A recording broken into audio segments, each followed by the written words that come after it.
What is up, Z Fighters? It's Manga Adventures, and today I'll be doing part 2 of What If the Saiyans Train Before Coming to Earth. Link to part 1 in the top right if you missed it. Since you guys showed so much support, that's the reason this came out so fast. If you want part 3 to be my next video, continue to show interest by liking, commenting, and subscribing. It'll be out before you know it. I'm trying to get 5K before the year ends. But enough shameless promotion, let's jump to the video. Now, I asked the question whether you guys wanted to see Vegeta and Nappa's story before Namek, and the answer was mixed, to say the least. So to make everyone happy, I'll put a timestamp that leads you directly into the Namek saga somewhere on the screen. But for those of you who don't want to go, here's how the two pure-blooded Saiyans spent their month. Nappa arrives on Tarbal's new home, and he was disgusted at how weak the second prince was. A power level of only 1,000? That's worse than the runt was. No wonder the king sent you away, you're an embarrassment. But despite these cruel words, Tarbal accepts him with open arms, offering him food and a place to stay, having not seen a Saiyan since Vegeta's destruction. But Nappa isn't here for all that. He explains, "My mission is to train you for the upcoming battle with Frieza." Happy that the few remaining members of his race are standing up to the tyrant, he eagerly agrees, but soon finds out he bit off more than he could chew when a fist comes flying his way before he could even process what was going on. He was sent hurling through a mountain, landing face first in the dirt, barely breathing. Nappa plucks him by the leg and thinks to himself, maybe I should have asked if he had any healing equipment first. Oh well, I'll find out eventually. Tarbal wakes up in a panic, not knowing what just happened. He comes out of healing pod, finding himself in a hospital, and staggers to his feet. Out the corner of his eye, through the window, he sees Nappa training outside. Tarbal runs to ask him, "Why did you do that?" And Nappa tells him that regular training would take too long, so it's best to just spam Zenkai until you get a high enough level. Tarbal didn't like the idea of being a human punching bag, so he refuses, suggesting they train regularly instead. It may take some time, but he promises to work hard. Nappa thinks about it, but he doesn't like that idea, so he tells him to get ready for round 2. Tarbal once again refuses, but Nappa doesn't give him a choice. He attacks the Saiyan as he walks away, hitting him in the back of the head, knocking him out instantly. Once again, he wakes up, the last experience feeling like a bad dream, but the pain in the back of his head makes him realize it was all real. He goes out the back knowing Nappa can't be reasoned with, only for the bald-headed brute to cut him off, having learned to sense ki after sparring with Raditz, not wanting to rely on the scouters anymore, thinking they give false numbers. He asks Tarbal, "Where are you going?" And he says, with a little bass in his voice this time, "I'm not doing the training." Nappa just laughs before breaking one of his legs with the front kick. You don't know the position you're in. You're a Saiyan, meaning you fight for the next King Vegeta, which is your brother, without question, without rest. Tarbal wants to know, why are you doing this? Why not just kill me if I'm so reluctant? And he says, it's because I'm one of the nicer Saiyans. I don't want to kill a fellow member of my race. Tarbal shouts, if this is what it means to be a Saiyan, he'll just kill himself. And Nappa tells him, if you do that, I'll blow up this whole planet. And before Tarbal has time to process what he said, he gets kicked in the face, waking up not long after in the healing part, like deja vu. Tarbal is sweating nervously.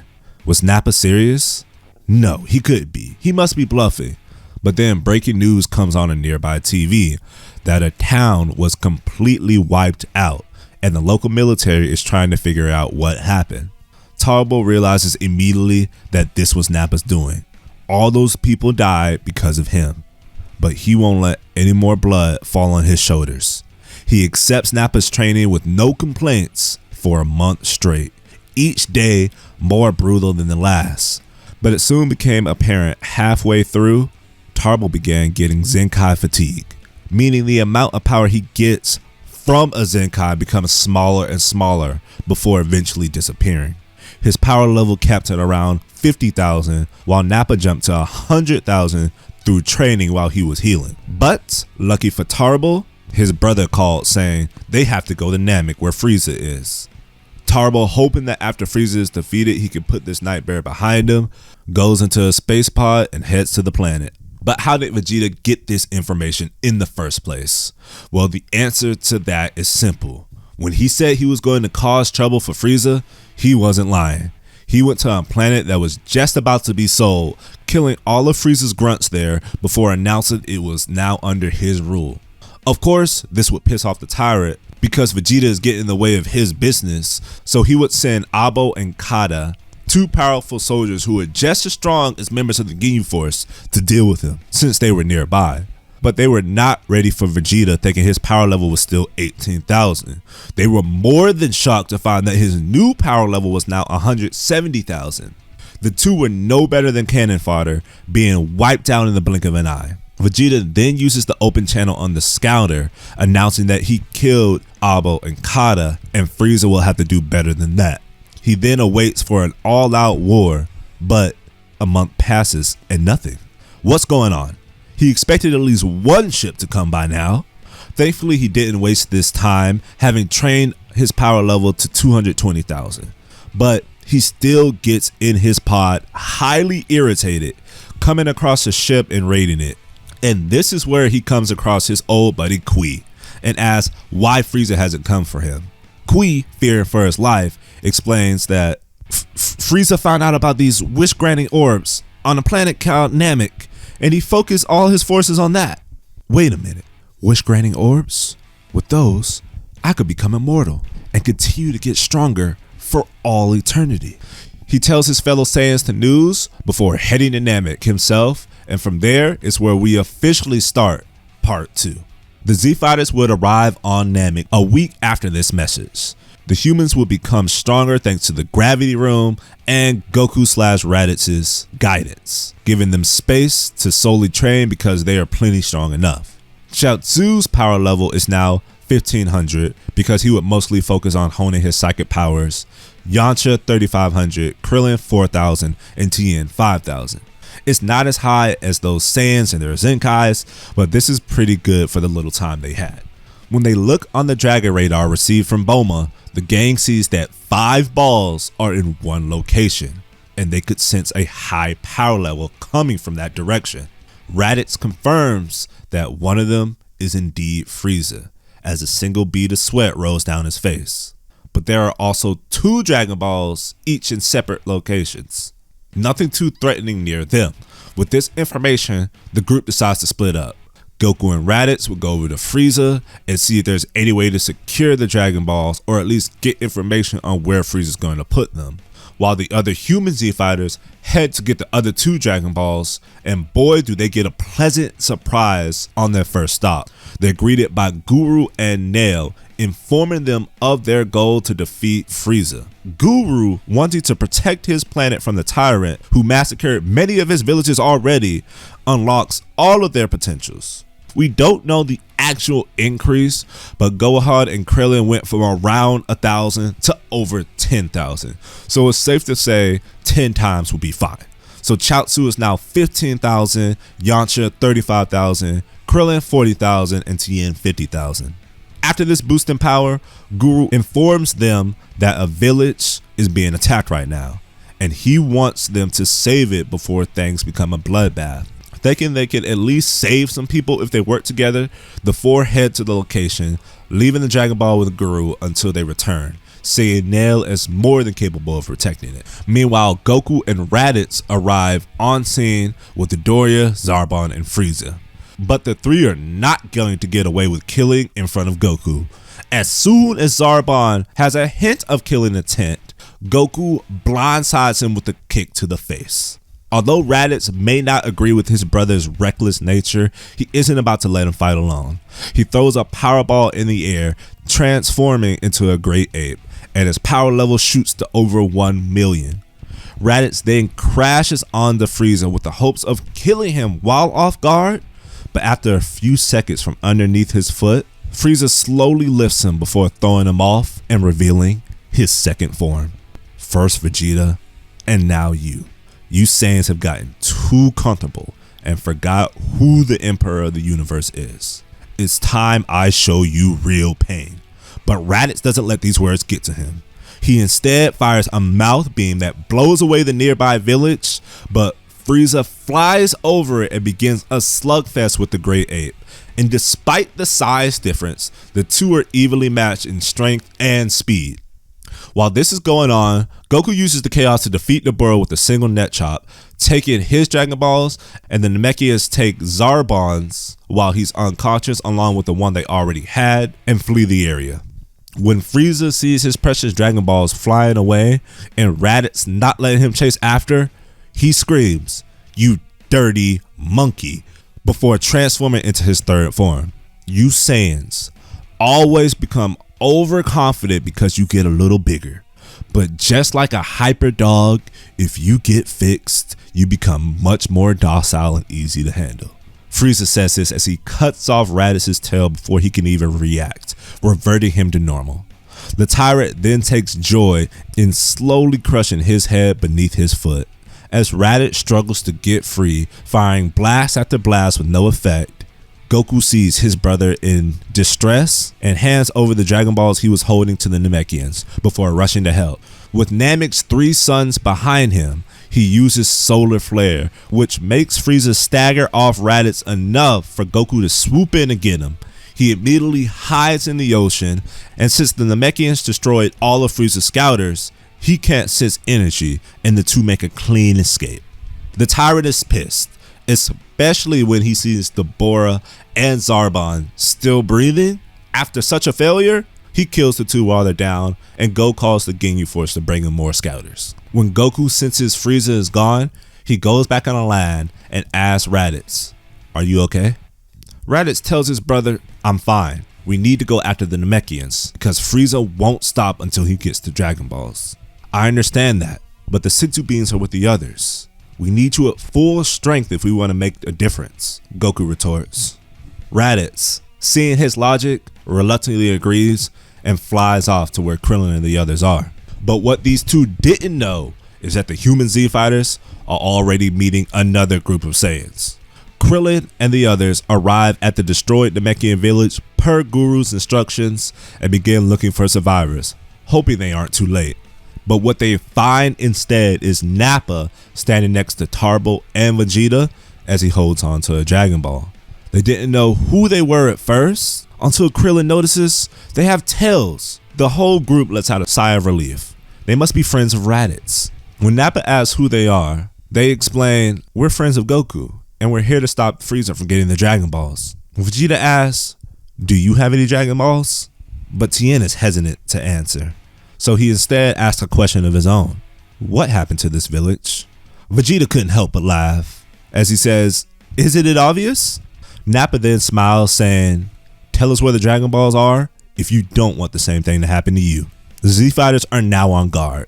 "Fine, we'll do this the hard way," Nappa says as he puts down his Dragon Ball, and out of nowhere, Krillin is sent flying. The Z Fighters not even realizing what happened. Yamcha, noticing the brute right next to him, uses his Wolf Fang fist while Chaozu holds him down with his psychic powers.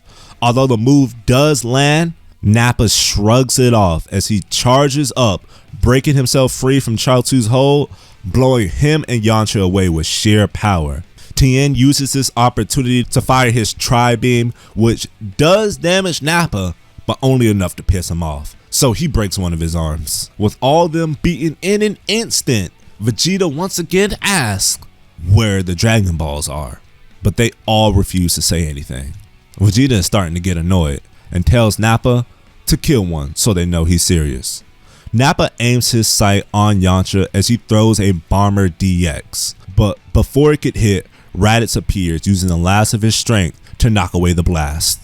The Z Fighters are happy to see their friend, but Vegeta wants to know, "What are you doing?" Raditz stands up to the prince and tells him, "I won't allow any of them to die." To which Nappa responds, "Who's gonna save them? You?" Before starting one of his famous beatdowns on the runts, which he was enjoying. Raditz would usually be the one winning this fight, but not only did the Power Ball take up a lot of energy, but his brawl with Frieza took more out of him than he expected. Krillin finally returns to the battle with a Destructo Disc, but thanks to Vegeta's call out, Nappa was successfully able to dodge. Once again, Chaozu holds Nappa with his psychic powers while Tien and Yamcha attack simultaneously, but they were swatted away once again. But what this did do was buy Krillin enough time to give Raditz a Senzu Bean. Now the Zenkais on Namek were ridiculous due to them coming close to Super Saiyan, and Raditz would be no different. His power level would jump to 2 million. Of course, Nappa and Vegeta would sense this massive power in disbelief. Nappa throws another Bomber DX, but Raditz seemingly disappeared, having made his way all the way over to Tien, giving him a Senzu Bean so he could regrow his arm. He then comments how there's only one being left, and I'm sorry you had to waste it on me. But the group reassures him it's okay. Nappa charges forward feeling insulted, but Raditz doesn't even look at him, instead giving him a backhand that sends the former general into the side of a mountain. Nappa lets out an explosion of energy, refusing to lose to Raditz, anybody but the runts. He calls out a power ball so he can transform into a great ape, thinking it would give him an advantage, but the difference in power is still over 1 million, so his efforts were useless. He tries firing a mouth beam, but before he can get it off, Raditz kicks him in the abdomen, knocking the wind out of him before blasting him with a Saturday candy, using just enough not to kill him. Although what Raditz wasn't expecting was the Powerball had also turned Vegeta into a great ape, and his power level was very close to his, unlike Nappa. Vegeta looks down at his former subordinate, saying, "You have one last chance to join the right side." But Raditz tells him he already is on the right side. And as a two fight, it doesn't take Raditz long to realize that Vegeta was indeed stronger than him, even if it wasn't by much. But Raditz wasn't the only one who noticed this. So did the Z Fighters. Tien, now at full strength, wants to help, and Krillin is all in as well. So when Vegeta blocks a full power Saturday Crush from Raditz, Tien sees his opportunity to use the Solar Flare, blinding the Great Ape. Not missing a beat, Krillin throws a Destructo Disc, cutting off Vegeta's tail, reverting him to normal. Angry that the humans ruined his battle, he's ready to kill them, but Raditz chops him in the neck before he's able to do so, thanking the group for their help. To make sure things are really over, Krillin also cuts off Nappa's tail. But there's still one Saiyan left, Tarbo, who hadn't jumped in this whole time. He didn't even turn into a great ape, but even so, the Z Fighters are on guard. But suddenly, he cuts off his own tail, telling them, "I'm not an enemy. In fact, thank you for stopping those two monsters. I want to defeat Frieza, but not for the same reason as them. And if it's not too much to ask, could I join your team?" Though the Z Fighters have no time to answer because it's out of the frying pan into the kitchen. The Ginyu Force has arrived looking for the Dragon Balls in the name of Lord Frieza. After dropping off the new scouters, they split up. Frieza going after the larger group of power levels to personally take back what was stolen from him, while the Ginyu Force goes after the smaller group just in case they have Dragon Balls as well. Though this time it's the Ginyu Force that bites off more than they can chew. The potential unlocked Z Fighters are more than a match. This is also the first fight has on Namek, and he's faster than Birder, flying circles around the blue hurricane, delivering a flurry of blows before vaporizing him with the Gallic gun. Tien overpowers the mighty Raccoon, and thanks to the Senzu Bean, making him at full strength, he's able to blast him away with a Tri-Beam. And Raditz is more than a match for both Jace and Ginyu, quickly dispatching Jace. But before he could beat Ginyu, his body freezes as if time itself has stopped for the Saiyan. Goldo has frozen him, which gives Ginyu enough time to switch bodies. Krillin would decapitate Goldo with his Destructo Disc too little too late. The job has already been done. Now Ginyu would not be able to use Raditz's full power, initially only about 10%, but that would be more than enough to handle the remaining Z Fighters with a power level of over 200,000. Ginyu would blast away the unexpected Chaozu, who asked, "Raditz, are you okay?" just to test his power, disappointed at his current strength, thinking that should have killed him. Maybe I just have to get used to this body. So he takes on all the remaining Z Fighters at once. Without Chaozu there to hold him down, even for a moment, he zips around the battlefield, toying with his opponents as he feels his power level rising. Things are looking grim and they don't know what to do.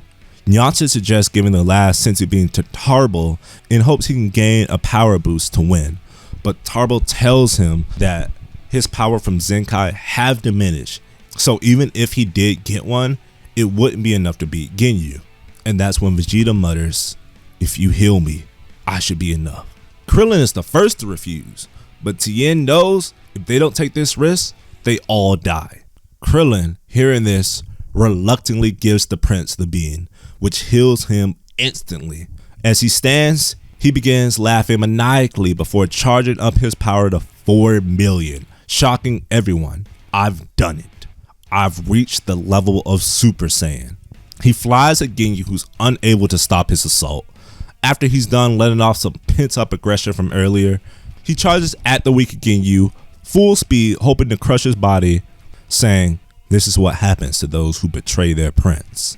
But Captain Ginyu wanted this. He screams, "Change now," hoping to get a new body, but Raditz jumps in the way, returning everything to normal. When Ginyu tries to switch again, Chaozu throws a frog in his path as payback for blasting him earlier, ending the threat of Ginyu once and all.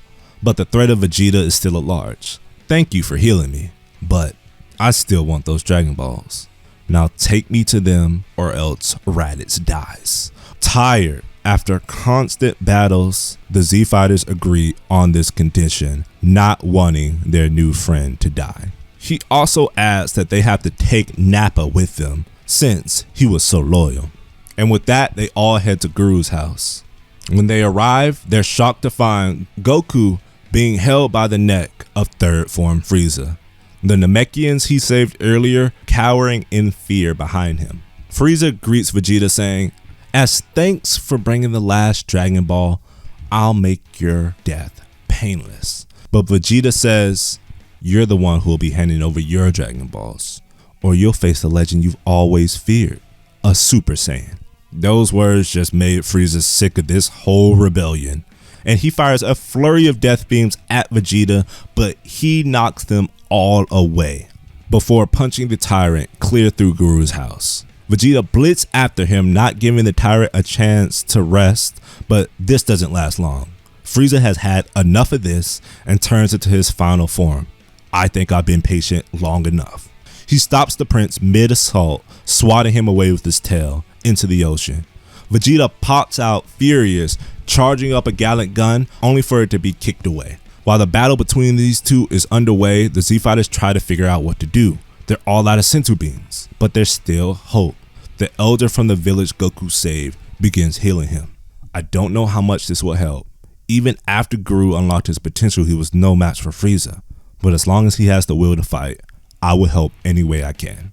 Because he's older and more experienced than Dende, this healing is almost instant.